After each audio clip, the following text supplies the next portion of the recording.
Who's he? I can see that. Who is he? Well, if you want to give him part of your end, that's okay. No, baby, you're not giving it. I'm taking it. Jerry's got nothing to do with it. In order to do everything, we need accessories.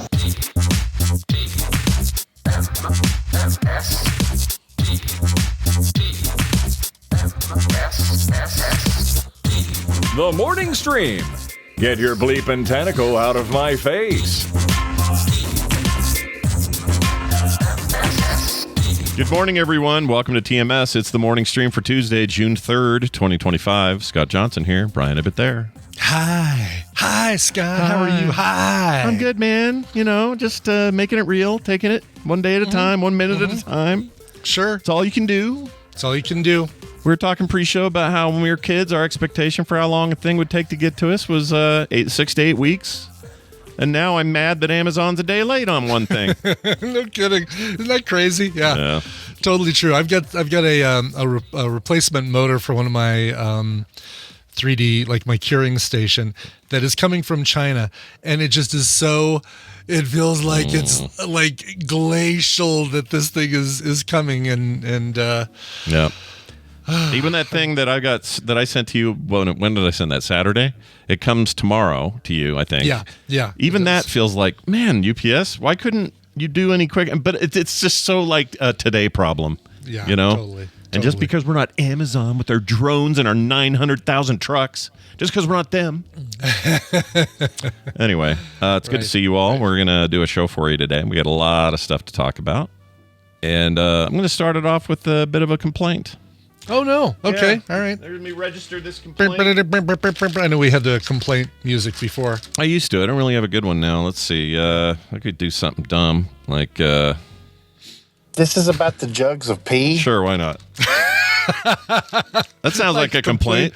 I'd like to complain about the jugs of pee, please. Yeah, it seems like something you would complain about. Possibly people would complain about. But anyway, you know these Oreos we tried yesterday? The Post Malone Oreos? The Post Malone Oreos, yes. Gosh, if I just looked real close here, I'd notice that an entire row of those are gone. And that happened without much work at all. Yeah. These are addicting as hell. Do you open from the end? You don't use their built-in top window? This doesn't have one. It does. It totally does. It's on one side. Let's see. Mine is it on left to right, right to left? That was fell down there. It's by the P. Oh, you know what?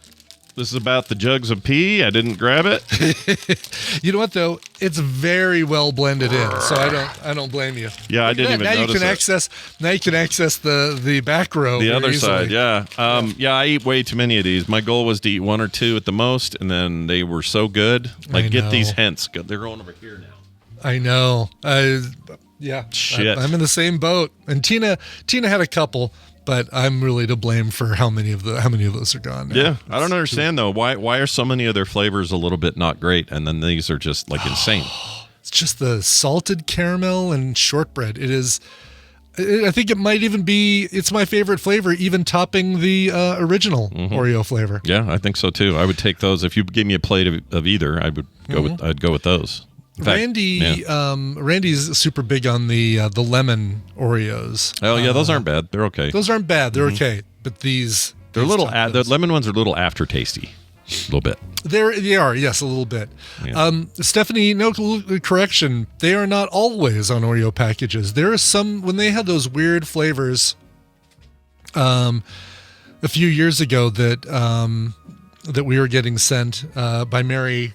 I don't want to call her Heisenberg. I don't want to name her after the Breaking Bad character, but Mary Heidenberg, I think. Heidenberg. Anyway, she was sending us, anytime there was a weird, unusual flavor for Oreos, she would send us the packages. And I'd say only half of them actually had the pull tab on the top. There were a lot where we had to do the...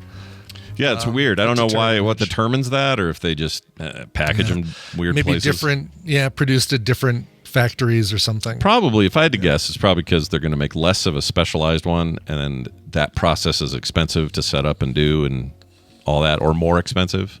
So they probably just don't do it for that reason. I noticed there's now a Selena Gomez flavor. Oh, really? Yeah. What do you think those taste like, Brian? What do you think Selena Gomez tastes like? Tastes like only mangoes in the building is what it tastes like. Let's take a look here. I'll tell you. It is, let's see, Selena Gomez, limited edition. The flavor of the summer. Here we go. Selena Gomez Oreos have the classic chocolate Oreo cookie on the outside and a horchata-inspired cinnamon cream inside. Oh, chocolate and horchata. The early reviews say that it's quite good. And that sounds really good, yeah. Here's an image. Just look at this. It's like a porn star. Wow. Yeah, they're in ear, but they're in somebody's headphones there. That's what they are. Yeah, I don't want to eat a cookie that I'm visualizing being pressed against my ear and then eating it. No, that's not cool at all. But, so it's got her signature, basically. Okay. Yeah. I mean, I'd try these. If somebody wants to send them, I'll give them a shot. It just feels like they could have done more. I mean, give us a different flavor of the outside cookie then if you're just giving a cinnamon horchata for the inside. Yeah. I don't know. At least Post Malone mixed it up and got the white on the one side, the black on the other. Yeah. You know? Yeah. He's more racially inclusive than some That's right, exactly. Cookie racism. It's another DEI cookie. You have to get these quick, by the way. Let's see. They started selling yesterday, and they're gonna once they sell out, they say they're done with these. They're not going to put them in stores. The Selena Gomez ones? Yeah. Oh, really? Yeah. Okay.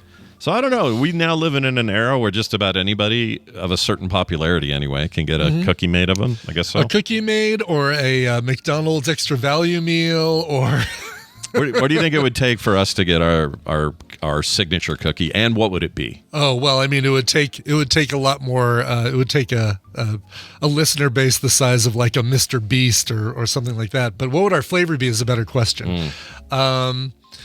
It would either taste like a fish sandwich or oh man. Or black tomato. What else? Or it could be honey, like a honey flavored thing that, for don't like bees. Oh, yeah. Yeah. It has to be memeable, though, right? We can't get away with it. Has to be memeable. Right. Exactly. All right. If anybody at Nabisco is listening, wait, are they Nabisco? Who owns them? It is Nabisco, yes. Okay. I thought maybe they were their own thing. Well, I would have thought it would have been up in the corner like the typical Nabisco thing. This package is so... Mondelez International is where I got this one. Oreo's parent company. Let's see who this says it is. I think it's Nabisco, but I could be wrong. Oreo's American branded sandwich. Blah, blah, blah, blah, blah. Hydrox, blah, blah, blah. Okay. Yeah, you're right. Mondelez International is nothing... Yeah. Oh, produced by Nabisco in the States, though. Okay, there we go. Some kind of subsidiary deal. Yeah. Yeah.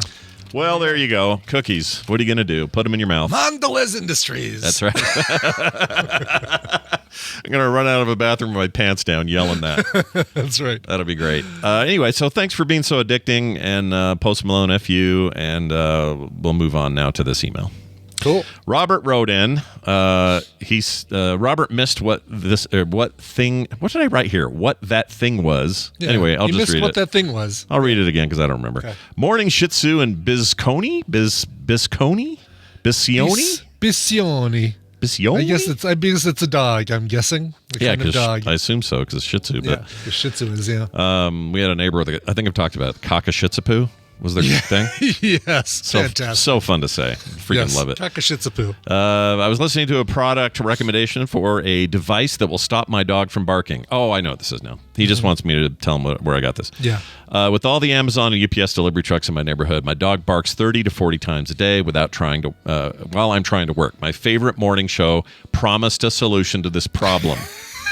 I assume he means us. I don't know. Yeah. It says, does it actually work? What is the name of the device? It says, unfortunately, the only brand mentioned was Norelco because Brian thought it looked like a Norelco. Because it looks like a shaver with the three, It does. It looks like he'd shave with this. It says, let's see, where is it? Which it isn't. I know it's orange and makes two different noises. Well, it does that, and then it does whatever the dog thing is. The only dogs can hear, or mostly only dogs can hear. Just as I heard Ripley go when I did that. I'm sure. She can hear it through multiple Why walls. is he torturing me? I wasn't doing anything. He goes, oh, well, shut up. Sorry, my dog's barking, and reconsider my love for the show, though, Robert. All right. Robert from Hendertucky, I'm going to tell you what this is. Let me just pull up my Amazon order. And History. Yeah, love that. I meant to do it before, and I forgot to pull it up. Here we go. Okay, so this is called... My wife ordered too many vitamins. I have to scroll down. Here it is. Okay. This is called the Bark Deterrent Device. This is made by Smurfsgerb. I don't know how you say the name of this company. Here, I'll just put it up on screen, and then I'll give you an idea. Whoops, how to search for it. So it's dog bark deterrent device, anti-barking device for dogs, 3X ultrasonic to stop barking neighbor's dog. Okay, it's one of those, like, the title is 400 miles long. Yeah, so, well, it's your SEO title right there. Absolutely. But it's made by Seabers MG. Yeah, and they got a bunch of these. I don't know why there's so many different kinds. Wow, no kidding. The same company, but the one I got was the relatively cheap ones, $29.99. They ship 70% off right now. Grab it. That's what they claim. Such of course. bullshit on that stuff. But anyway, it works. It absolutely works. The dog next door, in fact, not only did it stop barking when I aimed it and did it the one time, I haven't heard it bark since. Really? So I'm actually a little worried. Permanently shut that dog up. I'm actually a little worried. One day we're going to find out. There's going to be some science that says these are killing dogs slowly or something like that. Right. Because it works so well. But it also comes with the light. So you get stuck in traffic, you can do a little bit of this, or the blinking, like I'm in distress. Help me. Yeah, that's great. I think it even does. That's an SOS signal. Hold on. Probably. I think it's doing. Yeah, I think it's doing. I don't know actually what that pattern is. Anyway, totally worth it. Love it. It's great, and it gives you a nice close shave. So go check that out. Smooth as a baby's bottom. That's right. Jeff Sire wrote in, our old pal from Canada. Canada. Here's what he says regarding the shibboleth. The shibboleth. Scott and Brian, on Wednesday, you discussed Talia's suggestion of a TMS shibboleth, which led to a conversation about the motorcycle wave. Brian was unsure which hand bikers use to wave, but thought it was the inside hand, which is correct. Yeah. The outside hand controls the throttle and cannot be released. So that's the one. So plus it's like they wouldn't be able to see if it was the outside hand because it's usually low, like a low, oh, right. wave kind of thing like that. So if it was the outside hand, of course it wouldn't make sense. Yeah, that makes a lot of sense to me. It says that I have a throttle lock on my bike for short breaks on long rides or to adjust zippers on my left side. Zippers. Adjust those zippers on my left side. Left side zipper. That's pretty hot. That's my favorite swing band from the 90s. Oh, they're left so side good. zippers. They were so great. Yeah. Real shame about the lead singer, though. Anyway, however, it is not cruise control, and if left on for more than a few seconds, things can get out of sync. I've ridden a little in the UK where you can drive on the left side of the road. Bikers don't seem to wave at each other much in Europe, but if they did in the UK, you would have to use your left hand because of the throttle issue. I know the UK is not in the EU post-Brexit, but it's still part of the continent of Europe. Jeff Sire, crafted in Ontario, in Canada. Well, thank you, Jeff. I don't know if that was a jab at the EU there at the end. I don't know. Maybe. No, it might have actually been preventing the emails that we were going to get on his behalf. Good point. Yeah. I do this, and when I was talking about this, I don't know why I didn't bring it up, but when I pass a cyclist going the other way, which is about the only time I pass another cyclist, we do the wave too. But it's more like if you get your hands on your handlebars and you do like that sort of thing, like you just basically you keep your palm on the handlebar and you just raise it up. Just a little subtle lift on there. I could see that. That would probably work. The international language of fellow cyclists. Yep, exactly. That's great. But I'm sure you pass plenty of people coming from behind, right? I do. I pass a lot of cyclists, and I'll pass a lot on during the MS 150 later this month, but I'll probably get passed by more than I pass. How likely is it for you to, what would it take for Brian to take top 3's position? Here's what I love. I always love when you begin with what would it take? Yeah. And it's always like it feels like one of the most never going to happen kind of things. But, or one of the most unlikely things, like printing a giant Star Destroyer or me being one of the first 3. What would it take? It may not be possible or probable, but it is possible. Yeah, it is. Okay, you know what? It is possible. Sure. I'm always like, what would it take for us to get our own Oreo cookie? Or what would it take for you to go into space, Brian? Yeah, but if you really had to do what you had to do, what would you have to do to get third place? Let's say. Let's say terrorists had my family and said the only way that I could save them is by being one of the first 3 to cross the finish line at the MS 150. Okay. Number one, I'd I'd move our start time because we get to choose our start time for, they stagger it because of all the different groups they're riding. Sure. And there's not really like they don't have a medal stand or anything like that. It's a ride, not a race. You get through the finish line is the only, if you complete it, if you get through the finish line, you've won. You've won in the hearts of all of us. You've won no matter what. Yeah. Now, I would hope that they'd give me a year to train, and it really would be like daily, either on the spin bike inside or outside doing hill rides or fast rides or things like that. Because there are people who come to the MS-150 from around the world because they are like hardcore cyclists, and they just really want that feeling of passing everybody and getting to the finish line first for no recognition whatsoever. They just like doing it, like riding. Yeah. They just like doing it. And I see these guys, I mean, they're the ones who have the calves that are like, it looks like they've shoved a giant cinder block into their skin above their ankle. It's like, big square block of muscle on each of their calves. Sure.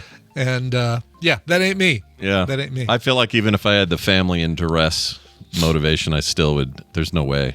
I mean, not at the age I'm at, not with the level of skill I would have. I feel like I'd just be screwed. Sorry, family. I'll do my best. I'll really pedal as just hard as I can. Oh, sure, yeah. I mean, maybe there's that extra adrenaline motivation of just the fear of something happening to your family. But it's, I'm even probably being very naive in saying a year's worth of training would get me to the, first to the finish line. The only saving grace is that 95% of the people doing it don't consider it to be a race. So I'm not really they're not going to see me passing them and be like, oh, I need to pour it on. They're going to be like, look at that schmuck. Kind of like I do with all the schmucks that zip past me with cinder block calves. Sure. Yeah, no. But I assume even when this thing ends, so it's all over with, everybody's done. If you made it across, you're awesome. Everyone's doing this for a good cause and everything. But they still acknowledge somebody who won, right? Like somebody gets recognition for not at all. Even if the first guy goes over there and goes, wow, nobody cares. Nobody cares. All right. Nobody cares. Who's going to care? Nobody cares. That's great. I think that's good for a thing like this. It is, because it really centers the focus on what it should be, which is raising money. They don't even care if you finish the race. You get a medal, even if when they pulled us off the race because of lightning and basically did not finish, they still gave us medals. The year I was sick, I still got a medal for the second day. Rode the first day with what turned out to be the flu, and then got a medal the second day when I'm like, I can't do it. Oh yeah, you were really sick that year. I was really sick, yeah.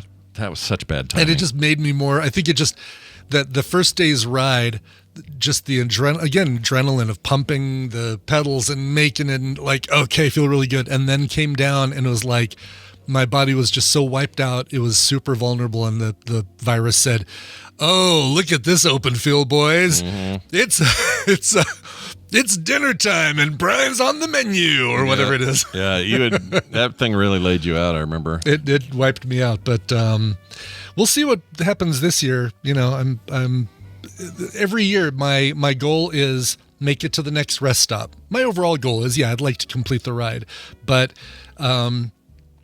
you don't eat an elephant in one bite. You have to eat it by slicing it in small parts. I'm still eating this year's elephant. I probably won't be done until August. Exactly, yes. Yeah, hope you've got a good freezer for all that. Oh, yeah. Your elephant meat? Yeah. You better stock up for a way for that. Refrigerated. You know what I made last night on the griddle, Scott? If it isn't elephant meat, forget it. It wasn't okay. It wasn't elephant meat. What'd you make? Philly cheesesteaks. Oh, dude. Yeah. Perfect. Perfect They for that. sell shaved beef at the old Kroger. Yeah, I was like, oh my God, we got to go to get a slicer or borrow the neighbor's slicer and get a prime rib and do that. No. It's they sell the shaved beef and yum. Peppers, onions, provolone, salt, pepper. Oh my God, it was so good. I'm not doing the cheese whiz. I'm doing the provolone. Oh yeah, you gotta. I mean, as much as I respect that there's this weird cheese whiz thing. I think that's great. Yeah. You guys, you know what? Your traditions are cool. It's funny. It's great. But you know what? I'm going to do real cheese. That's what I'm doing. Yeah. Do real cheese. Exactly. Right. That's how we do it in Colorado and Utah. All right. And I'm gonna do another rave for the Blackstone. YouTube channel. It's actually got really good recipes and really good instructions. The ones, see if I can find Blackstone Betty. Blackstone Betty is one of the people that that does. Oh, here we go. Her Philadelphia cheesesteaks. This might be a good one. Let's see if this one has her weird. She looks like she's filming this right after going through a wind tunnel. Just what you? Is this the one you based on? This is the one whose recipe I used. Let's take a look here. Yeah. Pull this bad boy up. Oh my gosh, I'm hungry already. All right. I know, you look at this and it's like. So her name's Betty? Is that who's this? Yeah, Betty, and she goes by Blackstone Betty. This isn't one of her more crazy hairstyles, but there are times where she looks like she is. She just came out of a wind tunnel and is going to teach you how to make a cheesesteak. Oh my gosh, this looks so good. It's really, really good. So that's interesting. Do you think they have? Yeah, that's the key right there. You put the bun on top of the meat. You let it soak up some of the juices as it's cooking. Yeah.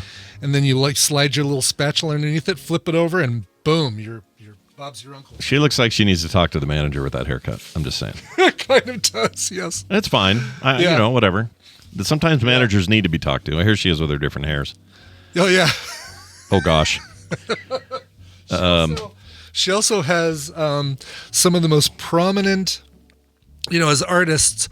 Well, I'll loosely lump myself into that category, but the lines that come down from the side of the nose that accentuate your cheekbones and kind of push and create those little lines. She's got very prominent lines. Yeah, if you ever need some, let's see, I'll pull it up here and just show everybody. If you need to really look at how your face is made, that's there pretty you go. good. Yeah, there's those those cheek lines. That's great. Well, I want everything she's cooking. And I want what you made last night, so bring it over to the house. Okay, we'll do it. It'll go cold by the time it gets to you, but I'll put it in a FedEx package and send it to you. I will say this. If you are in the South Jordan area and you're lazy and don't want to make your own, I had a thing over at the Angry Korean. This is the name of this Korean place. And we love the Angry Korean. They do kind of fusion-y weird combos of stuff, but it's all got Korean kind of basis to it. So if you get the burrito, it's like bulgogi and beef, and it's really, really good. But they have a Philly cheesesteak Korean style. I would have, imagine, because basically it starts with the same really thin slice shaved steak. It's so good, dude. Oh my gosh, got kimchi in there. Oh. See, and I've got some extra of that shaved beef. Oh, we don't have any kimchi though, man. You could use it for almost anything though, right? I could, yeah. Oh yeah. Yeah. I'm hungry for your leftovers. I'm thinking about for lunch just throwing some of that on the griddle and some eggs and just doing kind of like a slice shaved beef scramble. Sure. We still have some rolls too. You got any peppers left? You can throw those in there. And little I do. Basically it would just be a cheesesteak with egg. That sounds really good right now. It kind of does, right? Yeah. Oh my gosh. All right, everybody. While you're all hungry, it's time for us to get the news going. We're going to do that right now. Here comes the news. Get ready for the news. It's time for the news brought to you by the MS-150. Talked about it a minute ago, but that is the big bike ride, not race, ride that I'm going on at the end of this month to raise money for multiple sclerosis. If you have not yet donated, or you want to donate more, or you just haven't donated and you want to donate a little bit, whatever you want to do, visit tiny.cc/bikecoverville. This actually is a really good week to do it. They don't usually do this in a season, but they're doing another matching week. So if you make a donation this week, it's really double what you're donating. So very nice. Get in there now. It's time. Brian's already done incredibly well here, but why not? I'm at the 33, close to $3,300 raised. Not a record for me, but definitely way up there. It's nowhere to go but up. Yeah. Look at all this chode butter on display. Look at all that. These guys. It's a lot of chode butter. This is the left-hand brewery guys. And not a fan. It's like 1,000 of them, and they're all really good at bike riding, and they do mountain biking, and they do road biking. They got like a whole guild for the whole country They do. and all that. Totally do. Yeah, exactly. But what are you gonna do? All right. So anyway, tiny.cc/bikecoverville. Even if it's $5, $10, small amounts are just fine. It all goes to a really, really good cause. And I think, like I've said this before, we're going to find a cure for MS sometime in our lifetime. That'd be awesome. Yeah. That'd be really great. Are they showing specific progress that they report on? They're showing a lot of really good progress of that's good. specific markers that they're able to identify now that they weren't able to before, that they can pinpoint for targeted treatment, and that's cool. Very cool. Yeah. Rufus T. Cat laughs, says, "LOL, a guild." They called stuff like that a guild. I mean, a guild, sure. Sure, there's like woodworking guilds. There's all sorts of stuff like that. Guilds aren't just. I mean, they call them a team for the bike ride, but sure, might as well be a guild. There'd be no reason not to call them a guild, and it would be fun to be we're the Ain't Too Proud to Sag guild. That's right. It's just another way of saying a group. Just because you play too many video games, that's not our problem. All right, Rufus T. Cat. Just kidding. Japan. Guilds existed a long time before your Warcraft. That's right, buddy. Japan says no to your stupid names, Brian. Oh, jeez. Not to you specifically. Your names are fine. Oh, okay. Okay, Tamagotchi. Yeah, right. Here's what the slguardian.org says about Japan. Japan has enacted new regulations to curb the use of kira, flashy or unconventional baby names. That's how they call those. Like, oh, your name is Kira. Yeah. Effective from May 26, 2025 and moving forward. That is exactly 1 year from the release of Grand Theft Auto 6, which has no connection to this at all. Wow. Says these names are often atypical kanji readings or references to pop culture, such as Pikachu or pudding. So no calling your child pudding? No. I guess not Japan. Not in Japan. Okay. Key aspects of the reform are this: mandatory pronunciation disclosure. Parents are now required to specify the phonetic reading or the furigana, which sounds like a hairy country. Anyway, of their child's name when registering it. This would not go well in the States. We would all lose our minds. No, oh my God. He's like, taking away the freedom for me to name my child whatever I want. Yeah, this wouldn't go down. Like Elon alone would, this would break all of Elon's naming conventions. Now that you mention it, maybe we should do it because his are stupid. His poor kids, man. Backspace, %, star _. Yeah, it ain't good. Yeah.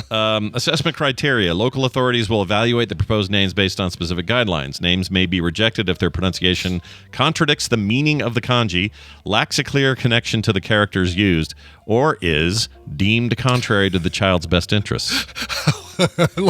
I'd love to know how they deem a baby, like basically a name is contrary to a baby's best interests. Yeah. So let's say you name him Yoshi.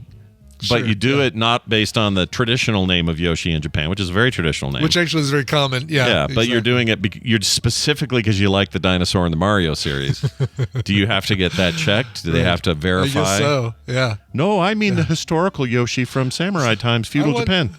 Kirby. I want my child's name to be Kirby. What's wrong with that? Yep. But see here, like someone in the chat, Dr. Calhoun says Hitler. Yeah, that's a good point. That would deem the child's best interest would be harmed if you named your child Hitler. But you could do it here, and there's nothing anybody could do about it. Over there, I guess not. Right. Wonder how Germany is with Hitler or Adolf. Wonder if they're weird about it. I know. It just feels like Adolph's. Forget the surname, but. Boy, Adolf, just the whole name just fell into a bad. It got canceled. No Adolfs. No, I don't know any Adolfs. Never met one. Coors is an Adolf. The guy who founded Coors, Adolf Coors. But oh, really? When was he? He's probably right. Yeah, that's a good question. When was he born? Probably a big drop off at 40, 42, 43. If I had to guess. I think so. Adolf Coors was born 1847. So okay, Yeah, he's okay. He was around before. In fact, he was born before Adolf Hitler. I think Hitler was born 1900 something. Exactly. Yeah. I think. want to say if not the early 1900s, the very late 1890s. Yeah. Well, anyway, don't name your kid Hitler is all we're saying. Yeah. Here's the other bit of this. The cultural and administrative motivations behind this. The move aims to prevent potential issues such as bullying or administrative confusion arising from unconventional names. It also supports the digitalization of public records by standardizing name readings. This reform reflects Japan's effort to balance parental freedom in naming with societal norms and the welfare of children. While some view it as a necessary step to protect children, others express concern about potential bureaucratic overreach and the subjective nature of assessing a name's suitability. Yeah, that would not. It wouldn't happen here. We're not doing it. No. Not that we need to, but no. I don't know why it's such a big maybe deal. we need to. Maybe we need to look at. Can we get just like a list of all of the birth record of all the babies born in Florida yesterday, and just kind of scroll down the list of names and see what we had? Yeah. What do you think we'd get in there if we just did yesterday? I'm probably going to have a couple. There'd be a Peterbilt, at least one. Couple of Peterbilts. Hey, yeah, Peterbilt. There'd be a Schlitz. Yeah, you got Schlitz and Peterbilt. You get your ass in here. It's dinner time. Damn it. I ain't gonna. What do you mean I can't name my child Kid Rock Johnson? What are you talking about? Man. It's just such an on them problem, you know? It really is. I don't know why government should care. Well, it puts it on the poor kids is unfortunately. Like the parents, no skin off their nose unless they're going to be the ones paying for the therapy, but it's the kids who are going to have to suffer from that. I think people should change their names more like Rip Torn did, or it's another good one. Tom Cruise instead of whatever the boring name was he had. Or wasn't John Wayne was a Gertrude or some weird like almost a lady name. Yeah. Yeah. Hold on a second. It's Marion. That's right. Marion Robert Morrison. Yeah. I think I would have changed that to the most dude name ever, John. Yes. Yeah. John. Marion. Yeah. He's not quite the Duke without the John in there. No, for sure. All right. Speaking of MS-150 style things, the longest marathon, but in this case, playing basketball. Oh. The record was broken yesterday or a couple days ago. Okay. The longest marathon playing basketball is now 121 hours, 3 minutes, and 20 seconds. This was achieved by MOST, which is a group of men called Men Opposing Sex Trafficking here in the States. Cool. That's pretty cool. Mm-hmm. In Fairburn, Georgia. I don't know if Amy or Chuck knew where that is. Mm-hmm. This was, let's see. March 16th to the 21st. Yeah, it was in March. A group of men in this country, or in the city, played a continuous basketball game for 121 hours and 3 minutes, setting a new Guinness World Record. The event was organized by the nonprofit Men Opposing Sex Trafficking, which they already told us, to raise funds and awareness for anti-trafficking efforts. The previous record shattered by this one. Here's a question: Yeah. Was it like only 6 men on the field or on the court at one time, but they had like a bench of 12 or 14 so they could all take breaks and stuff? Really good question. Let's see. Let's see if they'll link off to something. They raised over $300,000, which is cool. Oh, that's awesome. They don't say anything about. So there was applications for this. You had to be 16 years of age or older, but they don't say anything else about the rules. They want you to apply to beat it, is what they want. Of course. Yeah. Longest basketball game honors. Okay. Will this give it to me? Maybe this will do it. Oh, yeah. There's some pictures and stuff. Okay. Here we go. Okay. Here's the team. They all look. Oh, that's a big team. I think they probably. But like real basketball, you swap in and out. Which is good. I mean, that means, you didn't have 6 guys all playing for 121 hours. By the way, I should know this. How many players per team are on the court at 5 one time? 5 at 5. Okay. Yeah. All right. 5. So you have the stinkiest gym of all time. That's what I'm saying here. Yes. Oh, yes. And, there's no way this gym doesn't smell like death has rolled over the place. If you're going that long for that many days straight, you got a crowd the whole time, by the way. The crowd feeding in and out. Wow. Up there, cheering them on. The crowd also rotated in and out. Like, all right, I'm going home to go sleep. I've got somebody coming in to relieve me. Yeah. For the course of the record-breaking thing, let's see. Nick, the players, and the... Okay. They're trying to make it positive. This is all very good. Mm-hmm. On top of breaking the incredible record, the foundation was also able to raise more than $60,000 for mental health organizations, so even more money. Yeah, that's cool. Also, I used to be able to play a lot of basketball, and I don't anymore. But I used to love it. Man, I miss playing. I need to find some slow old people like me to play. Like get some geriatric league going. Yeah, because I was all right. I was tall. Yeah, I could you're a tall guy. You got a big advantage right block there. a lot of shots. I wasn't a great shot, but it didn't matter. I was doing mostly defense. You could find a bunch of like-minded people who are also just wanted to kind of start out with an easier pace, but then as the more you do it, the better you guys will get and faster, and won't have back problems. It'll be good for you. Yeah, it would be. And I'd pick it right back up probably. Wouldn't be that hard to get back into it. For sure. If Travis lived around here, I'd play with him because he's nice and tall, and who doesn't want to guard a guy with a huge beard? Exactly. Yes. That's not a sweaty mess. He could actually hide the ball in his beard occasionally and be like, I don't know where it is. Oh, you could ponytail it up and do like full on like, let's go get donuts in Oregon looking guy. Right. I like that. That's funny. Cool. All right. Well done, guys. You broke your record and made a lot of money, and that's good. All right. Here's a fun one. Okay. Once named the world's ugliest animal, the blobfish wins the New Zealand Fish of the Year. Did John Oliver have anything to do with this? It's my only question. It feels like maybe you got a little limelight on it. Yeah, it probably did. Yeah. I saw that bit too. That was pretty great. Oh, did he talk about? I don't know if he talked about this, but the other stuff. Says, like the what was the bird? He got some New Zealand bird to win the Bird of the Year, right? Because he. I don't remember what that was. Bolstered his crowd. What was the bird? It was like the something Nua or something like that. It like had a very Maori name with like a Kimahaya Nua or something like that. Did you see the new season of Putiki Tiki? That's it. Putiki Tiki.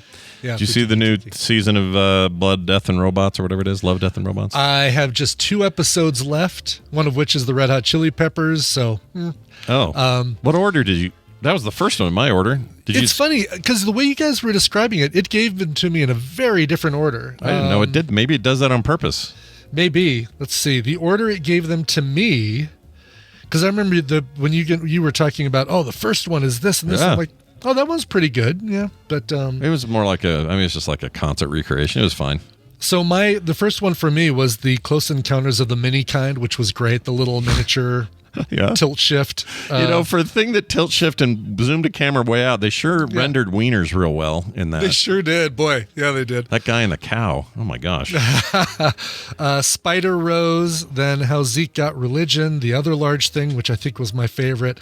400 Boys, The Screaming of the Tyrannosaur. I love Golgotha. 400 Boys. 400 Boys is so cool. Yeah, it's really good. The Tyrannosaur is cool, except I don't need Mr. Beast in it. Take him out. Yeah, right. Agreed. F that shit. That ruined that whole thing. I don't need YouTubers. It took me right out of it. Yeah. By the way, he claims right now, he just did a thing yesterday where he's claiming that he has no money, no real working money, and that he's borrowing money from his mother for his wedding. I call bullshit. Exactly, yes. He says, I reinvest it all. It's all millions and millions I put right back in, so I really don't have much money, like working money. I don't know, man. I think he's exaggerating something. Yeah. Did they pay you nothing for this spot in Blood, Death, and Robots? Or I keep saying blood. Love, Death, and Robots? Love, Death, and Robots. Blood, death, and murder, robots, and killing. Yeah, I hated that one. I didn't hate it, but I liked almost everything else about it. I just don't need him as the host. It could have been anybody. Agreed. No, it was really cool. Like riding the Triceratops and fighting and stuff like it was cool. A road rash kind of thing with Triceratops. Very, very cool. Yeah, sci-fi super sport thing. It was rad. Mm-hmm. I did like I think my favorite is definitely the Chris Parnell cat, the other large thing. Which is why I brought it up, because that robot is, you were just saying his name. Is Chris Parnell. No, the other guy. Cat was Chris Parnell. Parnell was the cat. The robot was John Oliver. Right. Yes. Yeah, which is where I was going in the first place, but I forgot where I was. Anyway. No, but can I tell you, you and I talked very early on if we were going to watch a certain thing, and I said, you know what, it just looks trashy, but I might, and you were like on the fence about it. Let me tell you that Dr. Odyssey will not be showing up on any of my recommendals anytime soon. This is the new Joshua Jackson as a doctor on a cruise ship. Oh, I hated it. You did watch it? My wife watched part of it. Yeah. And so I watched part of it, and I immediately went, "This is terrible. I'm not watching this." It's terrible. It is the most. It's like, all right, it's Nip Tuck. It's clearly Falchuk's Nip Tuck formula. Oh, it's so bad. It is so freaking bad. It is our. We just watched something horrible. Let's a little bit of eye bleach before we go to bed. We'll watch a little bit of Dr. Odyssey. The acting's bad. I expect so much more from Don Johnson and Joshua lot Jackson. more. And when I see those two are involved, I go, all right, this seems interesting. Yeah, Let's go all in. Let's make the pit, but on a boat. Nope. No, it is more Love Boat than the Pit. That is for sure. And it's not even good Love Boat. No. In fact, that's the biggest beef I have is that if they're going to go one way, then go hard. Yeah. But exactly. they don't pick a lane. Even as a non-medical expert, I see everything they do medically, and I go, that isn't how that works. No. It sucks. It's so bad. Some people really like it, but I don't. Because they like trash. Look, I appreciate people who like trash TV. Enjoy your stuff that you like. I like some stuff I know some people don't like. I get it. I've been watching the Rockford Files. No, a lot of people don't want to go back in time and watch Jim Rockford do shit. Okay? I understand. But that show sucks. Sorry. It's just bad. Yeah. Nope. Don't do it. Stay far away from Dr. Odyssey. If you can, do it. Anyway, September says she's watching a terrible show called Lex. It's great, terrible though. It's the sci-fi thing, right? September. I don't know what that is. Never heard of it. Lex. Old 90s sci-fi, Lawnmower Man kind of special effects, but really weird. It's like Red Dwarf without the quality. Is it British? No, I don't think so. I think it was American, but there's a woman on there that my goodness, blue hair, like white blue hair, and Ava Haberman, I think is her name, actress, Canadian. Okay, it's Canadian. Oh, okay, not American. It may as well be American. LEXX, right? There it is. Brian Downey, Michael McManus. Haven't heard of these people. Yeah, she was on early seasons of. Let's see, look for Eva Haberman if she's on there. Eva. I don't see it. I don't see her either. There's no Eva Haberman. This review's okay. The score's all right. I don't know what. Oh my gosh, it looks kind of bad. It's so Lawnmower Man-y looking. Makes me kind of want to watch it now. Yeah. I like bullshit TV. It's fun. Oh yeah, for sure. Yeah. Especially in the background where you don't have to think too hard. Yep. All right. Anyway, the blobfish. It was once crowned the world's ugliest animal. It is now the disgruntled-looking gelatinous blobfish has a new name going for it, which is New Zealand's Fish of the Year. The winning species, which is called the Cycrotulus marsidius. Cycrolutus marsidus. Sure. Yeah, it's just basically them trying not to do blobfish. Yeah. Like blobfish is the most accurate name for any fish ever. Yeah, they're trying to fancy this up, and that's not possible. Look at that thing. God, it's the ugliest. It's really ugly. In no world is that not the ugliest fish ever. The winning species is believed to be 130 years old. The actual, not the species, but the actual one they're looking at. Yeah. So they live a long time. Still growing and slow moving, says Conrad Kurta, a spokesman from the Mountains to Sea Conservation Trust. They do this annual competition in New Zealand, trying to pick a fish. Sure. It just sort of sits there and waits for prey to come very closely and then practically walk into its mouth before it eats them. This sounds like the way I live. This is how I do it. Yeah, I just open my mouth and hope the food falls in. Yeah. They're a very dedicated parent, he says, with females laying up to 100,000 eggs in a single nest, which they will then protect until they hatch with their very lives. Wow, with that giant nose. Yeah. And look at that. Some goo coming out of its mouth. Like, look at that. It's just foul. It really is effed up. And it looks so sad to be that ugly. Like it's it's like a old 1930s hobo drawing of a sad. If somebody said they knew how to really prepare it well, would you eat a blobfish? Sure. I mean, if they said it's delicious and I can make you a blobfish steak, yeah. Okay. You trust it, just have to be a trusted, It would have to be a trusted, like a chef that has done well for me in the past to be like, okay, yeah, I'll try a blobfish fillet. Nice. Well, that's what you do. I just feel like it. It can't be. Wes says it has to be served with the head looking at me sad. Nope, no tail, no head. Oh yeah, no, I mean, we're the ugly part. We're not eating that. Yeah. We're eating the meat, wherever that is in this thing. Right, exactly, yes. That's all fat, no lean looking at, based on that. It's also the only fish I can think of that I've ever seen that kind of has a nose. Yeah. Like, what other fish has, like, a noticeable nose outside of, like, a... Is it manatees that kind of look like they also have a nose? A little bit, yeah. Yeah. They get that big flubbery thing. Yeah. Except what are they? Are they mammals? They're not really... They're mammals, yes. Yeah. So they're close though, but that thing, I mean, that may as well be a guy. Yeah, that's a guy who's having some trouble. His doctor said lay off the bacon. That's him actually coming back from the doctor's office too. That is the look of him coming from the doctor's office, like, I can't have any more cholesterol. Oh no! Oh bird! Oh no! All right, we got. We're gonna take a break. When we come back from this break, we're gonna have Bill Duran joining us. You know him from all the stuff he makes. Well, he's gonna talk about some of that today. It's gonna be fantastic. Yeah. Always love talking to Bill. That'll be after this break. That Brian will now play a song from Break. This is great. This is finally getting some stuff again from Music Submit. Really good source if you've got a podcast and you want to play some indie artists. You get a bunch sent to you. You listen to them. You either approve them or say no, and you get some really good stuff that way. MusicSubmit.com. Nice. And you get paid, by the way. Even if you listen to it and reject it, you still get like 50 cents for every artist you listen to.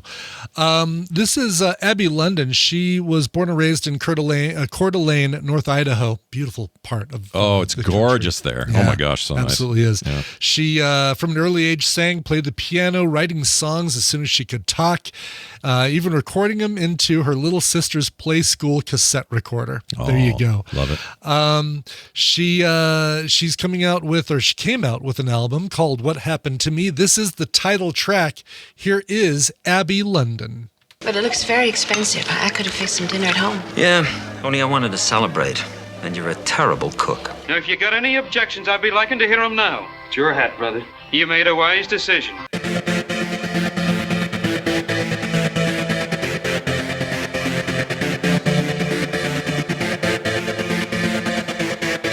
Hello, everybody. We're back from the song. Brian, what's the deal with that song? Tell me about it again. Absolutely. That was Abby London and the title track from her release, What Happened to Me. Oh, that's fantastic. It's great. Such good stuff. Track it down. Listen to it more. Be there or be square.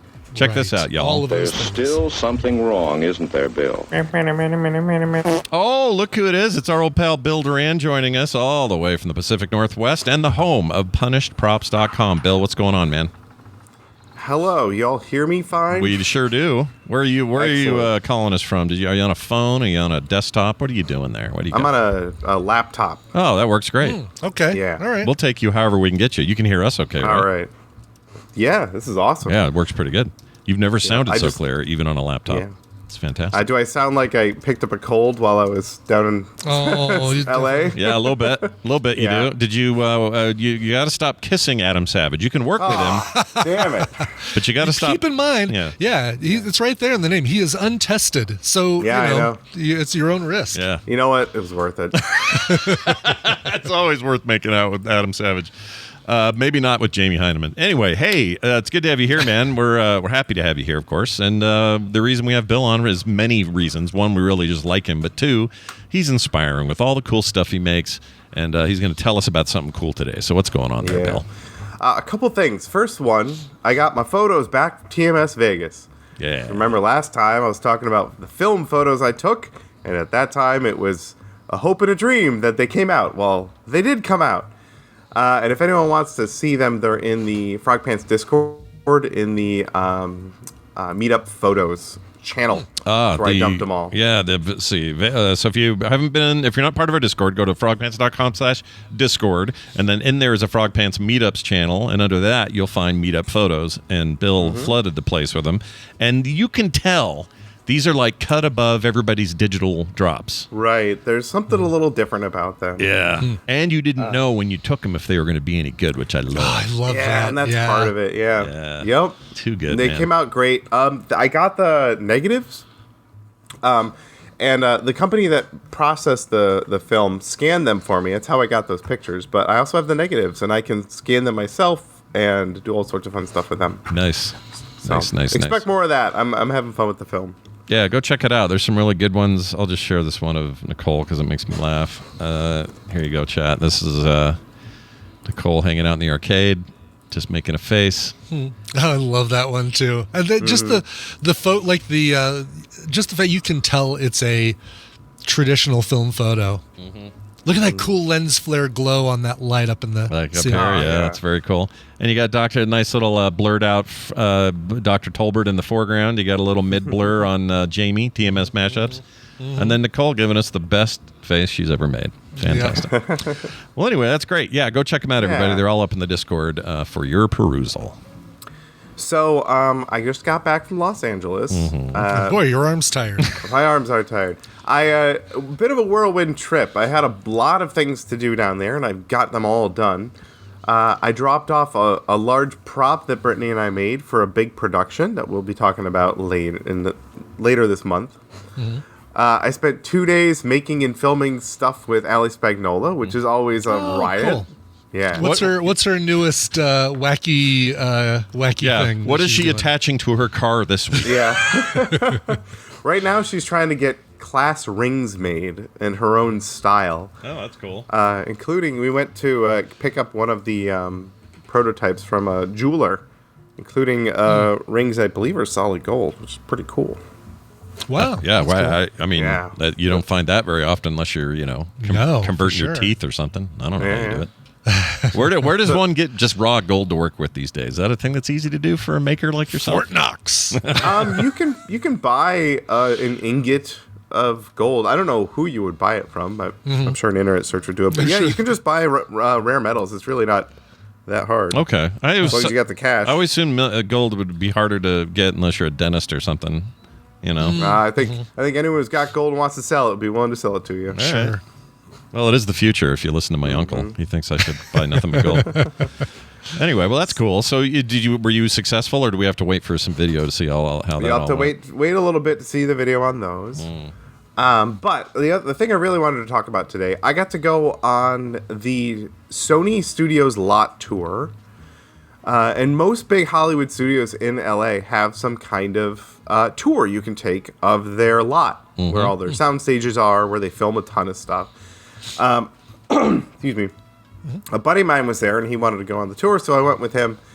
And it was way cooler than I expected. I knew that Ghost Core is there, and that was the thing I wanted to really go see.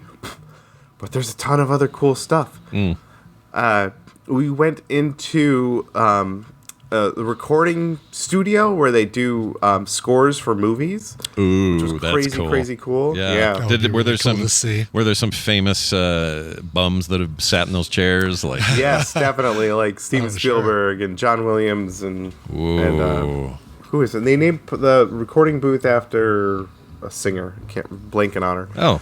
I wonder who that is. But they had all sorts of stories. Like there's a bicycle hanging from the ceiling in the recording booth that had its own story. This place felt like it's been around for forever, and it's just steeped in legend, which is really cool. Yeah. Something I totally wasn't expecting and enjoyed a lot. We went into the set of Wheel of Fortune, which was so cool. Okay, I got a question about that. I'd been to a couple of sets when I went to Chicago. We went to a set for what was that for? Jerry Springer. It was it was the Oprah. I guess it was the Oprah set, or maybe Donahue. Okay. Maybe it may have been Donahue. Okay. Anyway, when I went in there, I'd seen those shows on TV before, and they always seem so out of control massive on camera. Yeah. But when you go in, they're really not that big. They're kind of dinky. Yeah. Is that what this place is like? I mean, obviously it's a cool set, but is it smaller than you think?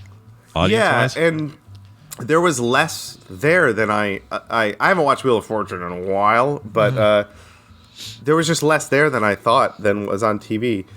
It was between shoots, so the wheel was covered with a sheet of plastic. Oh, I was going to ask you if you got to spin it. No, that would have been awesome, though. Yeah. Apparently, it weighs 3,000 pounds. Oh my gosh, Really? dude. Yeah. Really? Really? Yeah, Holy Wow. shit. it's like perfectly balanced, and they're Yeah. really picky about the wheel. Yeah. Sure. They had background sets that they swap in and out for different events too, which was cool. We got to see all that. And then a dude showed up who was a writer for the show. You wouldn't think, but Wheel of Fortune has a writer. This guy's been a writer for the show for like 20 years. So we got to grill him about his experience, which was really cool. Yeah, when you say writer, I guess he's doing Like all the clues and stuff. like okay, that's the stuff. All right, interesting. Yeah. That's a Brian Ibbett job, man. You should. Oh yeah, Yeah. Brian, you would have loved it. Yeah. Absolutely. Come on. Well, that's, okay. It's funny because that still looks pretty dang big. Yeah, I'm Yeah, showing a yeah. shot of it here, and it looks big, but I guess I mean it is big. Yeah. I just always assume the audience is like stadium size. It never is. Yeah, That's the it's small not. part. No, Yeah, no. the audience could probably hold 100 or 200 people, maybe. Yeah, that's interesting. Where is this the? Oh, they're not in a city. That's the back. No, that they make it's like we're going to pretend we're from Seattle this week, and next week we're going Right. to pretend we're from Nashville and put some Nashville buildings. Oh, it's been a while. Amazing. since None I've of that seen was it. there. It was very empty when I was there. But yeah, you can see all the lights in that one shot, and they just moved stuff in and out to sort of change up the theme of the set. That's wild. Like you got a prize out there. You got a car.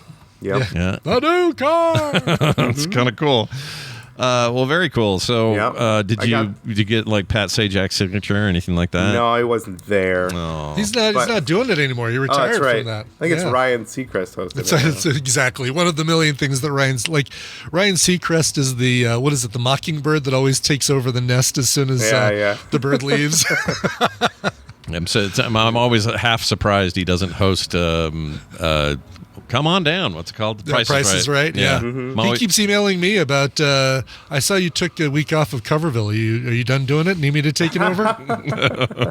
Yep, he's on call, man. That's what he does. Yeah, he just watches. Watches and waits. Vanna White's still doing her thing, though, right? She's still She turning the is, thing. yeah, she has been doing it for the whole time. Sure. She can turn my letter anytime. She can buy me a vowel, if you know what I mean. I don't know what that So means. Ghost Core is the company that produces Ghostbusters stuff, and they have an office in the middle of the Sony lot. And because of my friend, I got to go in there and meet a bunch of people, which was really cool. And out front of Ghost Core, they have the two Hero Ecto 1 cars just sitting there. Really? I got to touch them. Dude. I didn't get in. I didn't want to get on the news like a car chase through Culver City, Bill stealing an Ecto 1, but I did take a lot. What do they call? How do they spell Ghost Core? Is it like G-O-S-T? G-O-S-T-C-O-R-P. C-O-R, oh, like core, corporation, core. Yeah. Okay. Yeah. GHOST or GOST? G-H-O-S-T. G-H-O-S-T. Yeah, there we go. Okay, good. Ghost Core, here we go. Culver City, California. I found it. I just want to see if I can get some visuals. Yep.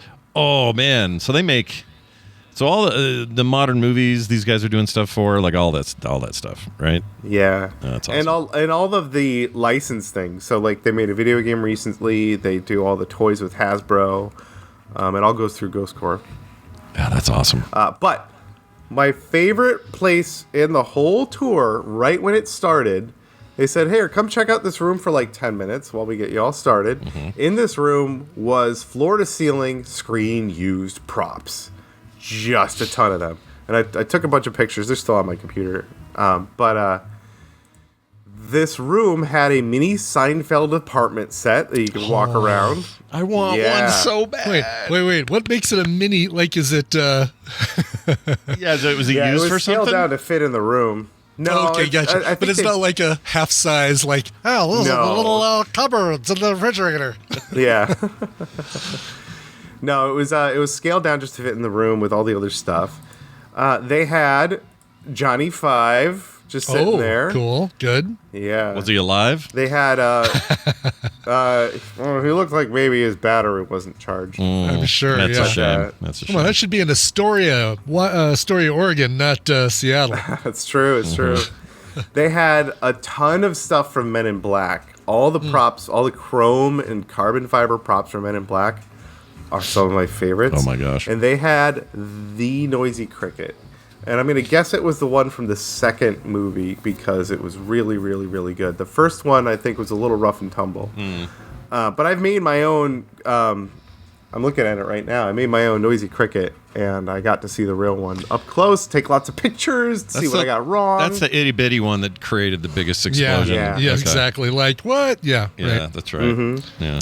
Been a while. They had loads of Ghostbusters stuff, which made me so happy, including the motorcycle with the sidecar from the most recent movie from Frozen Empire. Tons of props, traps, packs, everything from all the Ghostbusters movies. Tons of stuff from Spider-Man, and just a crap load of other things sprinkled in there. And I got to imagine if I go to the Warner Brothers tour, they got a similar room. I got to hope.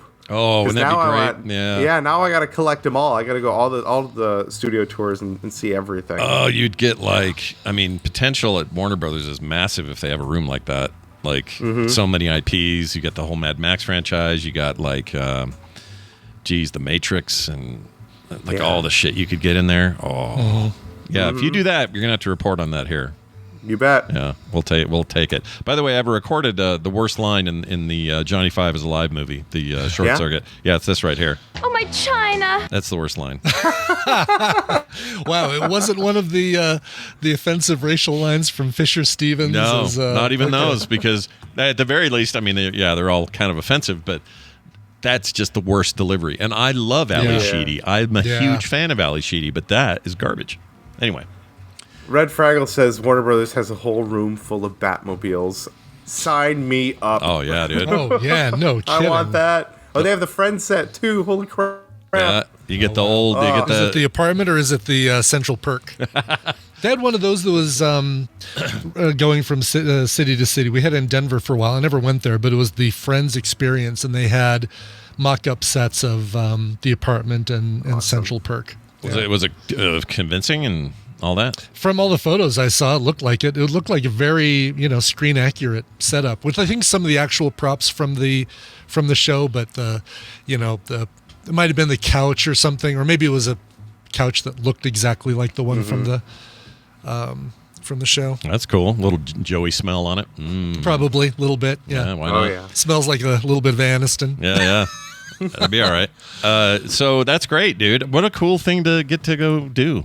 Yeah, it was neat. Anyone can go on these tours. I imagine it costs something. I don't know. My buddy took care of mine for me. Yeah. But if you're in LA and you're looking for something cool to do, check out the studio tours for sure. Yeah, very cool. I didn't even know. Cool. I guess it makes sense that they would offer such a thing, but it didn't occur to me that you could just go do that. You know what I'd like to do? I'd like to tour Guillermo del Toro's collection. His Bleak House? Yeah. He has a whole house just for all his cool stuff. Yeah, dude. Can you imagine that? Holy shit. Yeah. I have a couple of friends who have pieces that he's commissioned to put in Bleak House. Well, him and Adam are friends, right? They should be able to work something out. We got to get that done. Yeah. Get you in there.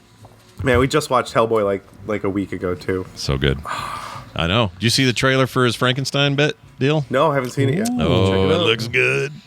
I'm excited. The Frankenstein monsters, they don't really show him, but he's played by Jacob Aordi, that kid from Euphoria.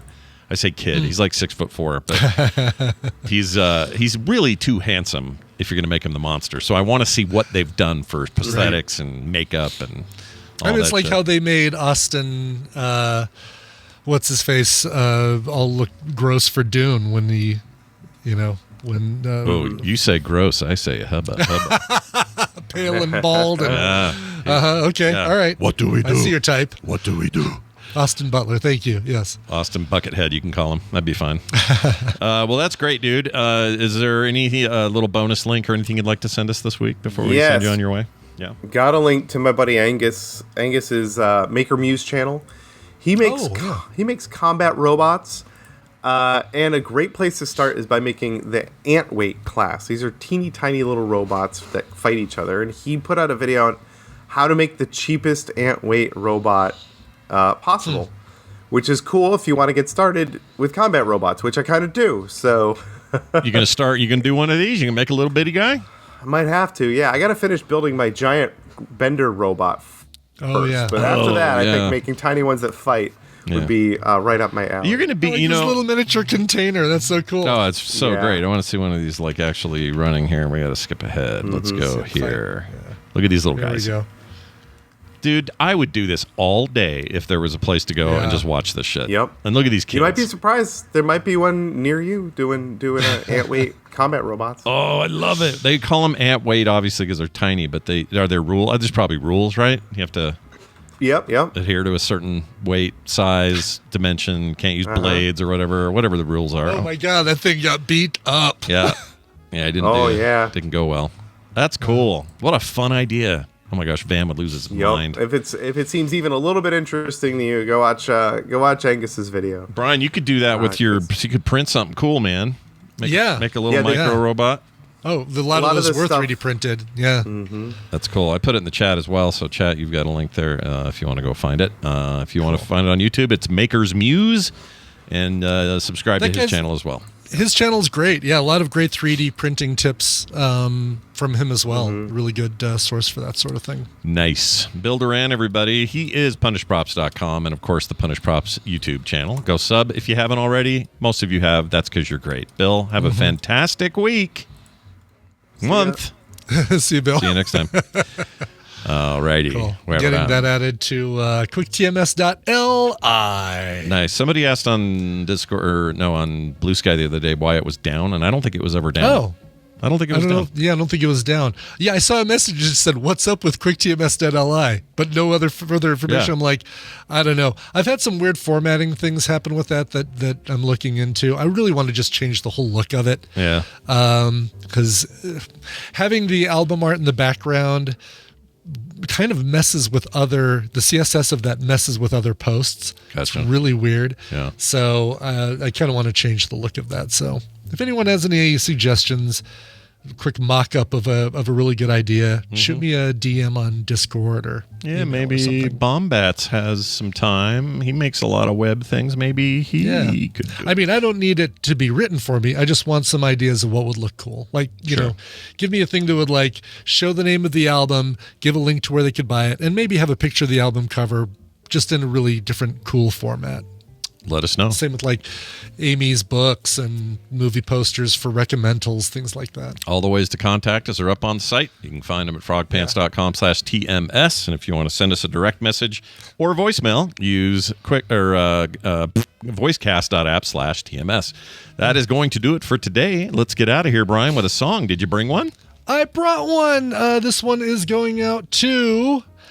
it's going out to our friend, I just mentioned her, Amy Robinson, getting finally to some stuff that came in from May. She said, "Hi, Soup and Bread Bowl. I'm late submitting this, but Sunday, May 11th, yes, May 11th, was Chuck and my 12th wedding anniversary. He's my favorite person in the world, so to celebrate, I'd love to hear a cover of Lovers in a Dangerous Time, which was one of the songs that he introduced me to when we first started dating 14 plus years ago. Thanks for continuing to be silly with me, Chuck. Here's to another dozen years. Amy Red Frackle." Nice. Congrats, you guys. That's awesome. Yeah, no, congratulations, you guys. It is super cool. One of the cutest couples and kind of one of the most perfectly matched couples I think Tina and I have ever met. There's quite a few of us in the tadpole, but you know, Scott and Kim is a great example. Just perfectly matched yin yang pairs. Yeah, it's nice because that's hard to do. I'll just say it. I think people you get told when you're a kid, oh, there's someone perfect out there for you. When you actually find them, it's kind of a miracle. So hang on tight. You know? Gotcha. Yeah. Cool. So let's get to this. A cover of Bruce Coburn's Lovers in a Dangerous Time. I listened to a bunch. Did you know Dan Fogelberg even did a cover of this song? No, it's crazy. I did not. That's crazy. It's not very good. But the one that I didn't want to go with the favorite, but it is a favorite for a reason. Bare Naked Ladies. This was one of their earliest hits, was this cover. I think they had just come out with if I had $1 million and Enid and Hello City and stuff, and then they had also had this cover of Lovers in a Dangerous Time from a previous release that was just starting to get some traction. Here's their cover of Lovers in a Dangerous Time. It's Bare Naked Ladies. Your pant size is frog. Wear them loud and proud, friend. You're always welcome at frogpants.com. How about a little smile?